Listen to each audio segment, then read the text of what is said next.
Hello everybody, welcome to the vlog.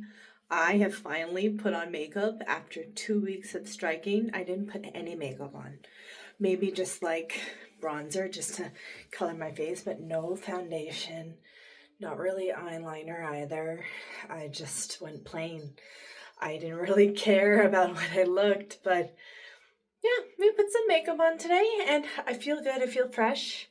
And it's Mom's birthday today. It's her birthday today, and I don't know what we're having for supper today. I think we might have sushi at Tatsu, downtown Edmonton, and it's gonna be really good. Wondering what mascara I'm using? I'm using the Exaggerize Volume Mascara by Charlotte Tilbury. This is the first Charlotte Tilbury product that I've ever bought before because she's really expensive. I also mixed my foundations with the e.l.f. Skin's bronzing drops. This foundation that I got from Dollar Tree, which is really good. It's the Be Pure, essentially ageless hydrating serum foundation. And I really like this stuff. It's actually really amazing. I had to cut the nozzle though because it wasn't coming out. That's what you get for getting a really cheap product, but yeah, that's our makeup today. Almost forgot. I got the Rimmel Scandal Eyes. I used a brown eyeliner today. So that's what it looks like on the eyes. It's really pretty. And it's brown. We are going to be setting up Dad's new computer. He got a new PC laptop. And he doesn't really know how to use the techie stuff, so I'm going to help him out. Strike day 10 was really cold today. My fingers were going to fall off again. I had to take off my gloves a few times because I was getting food. This family gave us chickpeas and rice. There were samosas, there was coffee. So I had to take off my gloves a few times because I was trying to get my coffee. I was trying to eat with my fingers and it was just too cold. Really windy today. And I have to go back out there because we're going to go out for supper. It was really windy and really chilly. I walked a few times. I don't think I got as many steps today. But I did get to hang out with Iram. I love Iram. If you're watching this, hi Iram. I miss you. I love having the time to spend with her. We talked about Cybertrucks. It was funny. It was really funny. I saw a Cybertruck for the first time today. Twice. Maybe it was the same car. But yeah. I saw one for the first time. I've never seen one. It looks like a garbage truck, to be honest. And I almost got run over today. Someone almost hit me. I was crossing not even a main street. This lady didn't even see me. She almost hit me and she was like, "I'm so sorry." I was like, "It's okay." But I almost got hit and it was kind of scary. I didn't really see it coming. But yeah, she didn't hit me. Thank goodness. But I don't know. I guess it happens sometimes. Some people are just blind. Really blind. It wasn't even a main street. Like, I was just crossing normally, and she happened to not see me, and she was turning, so I don't know what her problem was, but I was there, and I almost got hit. The sleep tracker is so nice. It tracked my sleep last night. I got 6 hours of sleep almost, and it shows me everything. It shows me my REM sleep, my deep sleep. If I'm sober, if, yeah, it was really interesting. It had a chart of everything, all my percentages and how much I was in deep sleep, how much I was in REM sleep. It was so cool. I've never tracked anything like that before for sleeping before. It was really neat. Yeah, I got 6 hours of sleep. Usually I get like 7 to 8 or 8 to 9, but because I'm waking up so early for my strikes, I'm waking up at like 6 or 5:45, so not getting as much sleep. But it told me that I'm not having good sleep. I got 100% sleep. I don't know what it was, 100% something. It said that I didn't have a good sleep. Yeah, so I already knew that. I knew I wasn't going to have a good sleep. It was really nice to see the chart. I think I'm going to start working on more meditation and just having an easier time falling asleep. And that's what my main goal is, to fall asleep faster. There's this guy. He was on Jay Shetty's podcast. He's like the first human to be measured like as like a superhuman. And they're saying that he's going to live a lot longer because he's so healthy. But I feel like this guy doesn't even look young. He looks like he's an old man, like a skinny old man. But he's healthy, but I don't know. It's a little creepy to me how someone could look so jacked, yet really healthy, and still look not healthy at the same time. So he does like a whole routine of like just like everything to do with the body. He gets 100% sleep accuracy, I guess. And I was like, I kind of want that. But I know I'm not in the healthiest shape right now. I mean, this guy eats healthy. This guy exercises a lot. This guy sleeps at like 7 p.m. and everything. His day has to go perfect, literally, in order for him to have a good sleep. And he's had perfect sleep for 8 months. And apparently that's like a record and in history that someone's ever had 100% accuracy in sleeping. So I thought that was really cool. I don't think I could ever be like that. I don't think I could ever be that healthy. I don't even think it is healthy to be that healthy. But I don't know. Some people just want to live longer and they're making money off of it. It's a nice box. What's that? It's like a suitcase. Look at that. Wow. Wow.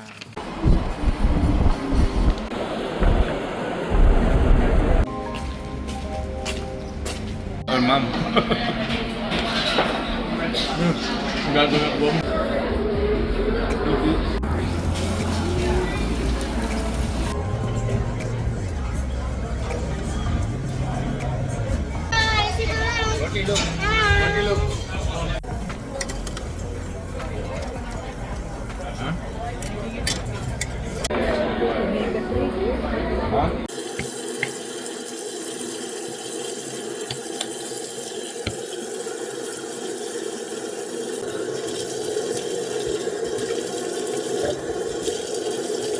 My head hurts so bad. It's the next day. And Mom's dinner went really well. I'm gonna make some coffee. I got a package in the mail yesterday before I went to dinner. So we're gonna open it up. I think this is what I think it is. But you never know, it could be something else. This book, The Creative Ambush, A Course in Creativity. This is what I really wanted. I found it on Instagram, and I think it would be a really good book on creativity. This is not just a manual on creativity. It's a journey that will shake you up, challenge you, and let you experience the thrill of a creative life. Whether you're a professional writer, an entrepreneur, or simply a creative spirit, if you feel the fire within you that you want to nourish and unleash into this world, this book is for you. Welcome, creatives. Your adventure starts here. This is so exciting. I can't wait to read this. It's really cool. And there's even like really cool pictures in here as well. So I love pictures. I love visuals. And I'm really excited to read this.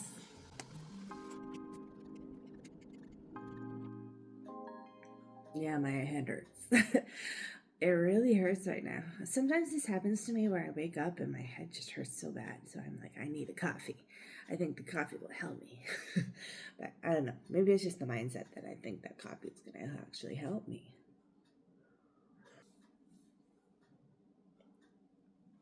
I went to bed at like 11, 12 o'clock. I don't even remember, but it was kind of a blur. But I went to bed really fast.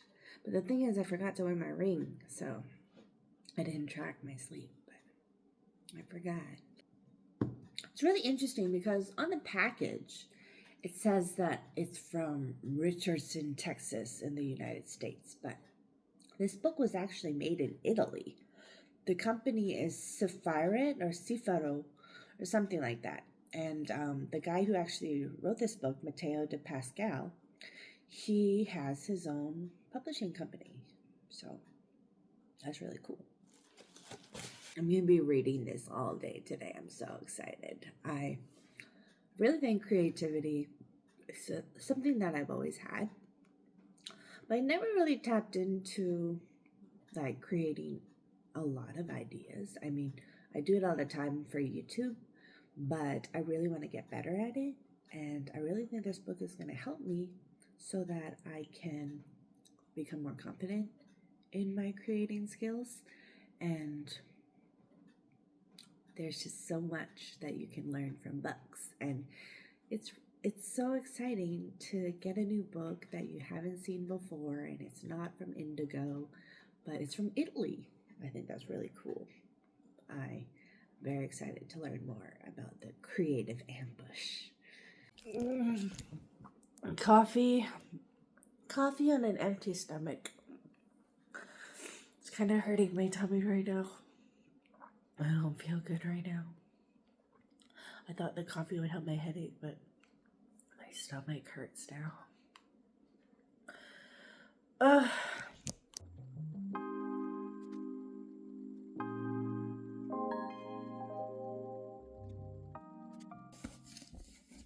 I decided I'm going to go on a walk. I have committed to myself that I'm going to be walking more. I really want to get like at least 6,000 to 10,000 steps a day. And I really need to focus and hone down on what I really want. I want to exercise in a way that's fun and not very, I don't know, it is committal, but I think this is good for me.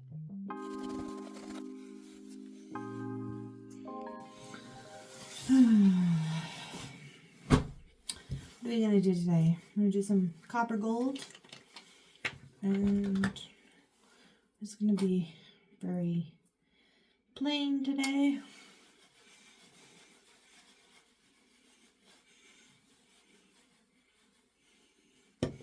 It's good enough.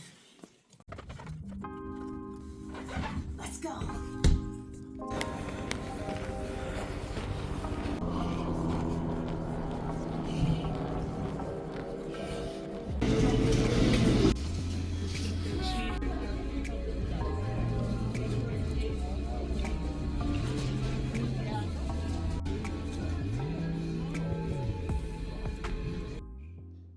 It's the next day, and I got a comment on my last video.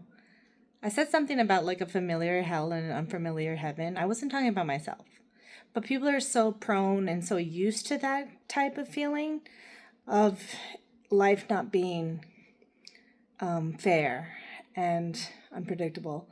But I didn't mean for anyone to be like, oh, you should go. Someone was telling me to go to hell, but I wasn't talking about myself. I was just saying people are so familiar with how things are used to being. And I wasn't trying to like hurt anyone, but some people took it the wrong way, and I'm sorry. But that's not what I meant. I was just saying people are used to something that's familiar, and yeah, it kind of rubbed people the wrong way. So I'm like, that's not what I was trying to say. And yeah, I totally believe in God. I don't know. People are just so caught up, and I'm sorry. So I finished the creative ambush, and it's so good. I really like this part that talks about the feminine and masculine principles. So the feminine welcomes, feels, dreams, while the masculine puts into practice, strives with discipline and rigor. I think we need both of them. Feminine is here for the intuitions, and masculine is about choice and discipline. It also talks about like misalignment and how people can have a job, but then their goal is something else. They have a practical goal, or so they have a job, but they have that job because it brings in the money, or they have a false goal, or their identity doesn't define the job that they have or whatever. I learned so much about that. It was really interesting. I was going through all the misalignments that you could have, and I think I'm probably centered around the functional misalignment, where you could have a career in educational assistant and yet you want to be a content creator, or I don't know. There's different analysis of misalignment. It could be the wrong goal, utilitarian misalignment, a goal imposed by someone else, lack of goal, and it's so interesting. I never really thought about it as a misalignment. I just always thought, hey, I want to do something else better with my life. I feel like I have more of a purpose doing something in content creation than actually being an educational assistant. Like, I've always thought, hey, maybe that's not what I want to do for the rest of my life. And maybe it's okay to have other goals and ambitions, but sometimes you always have to go back to where you started, and that's what's really helped me, is having that job to pay the bills, to pay off my car insurance or my phone bill, stuff like that, like practical goals. So that's probably the misalignment that I have, is that it's functional, it's a job, but then you have practical goals to pay your bills. And I think that's okay, but it's also misalignment, so it's not okay. But I don't know, everybody has their type of misalignment in their life, and maybe that's just part of the journey. Some people aren't meant to have the dream job, or they have to have another job in order to get the dream job. So I feel it's different for everyone. Everybody's path is different. Like, you kind of have to decide for yourself what you really want. Whether you want to study, go abroad, change your mind. I don't know. Everybody has something different in store for them.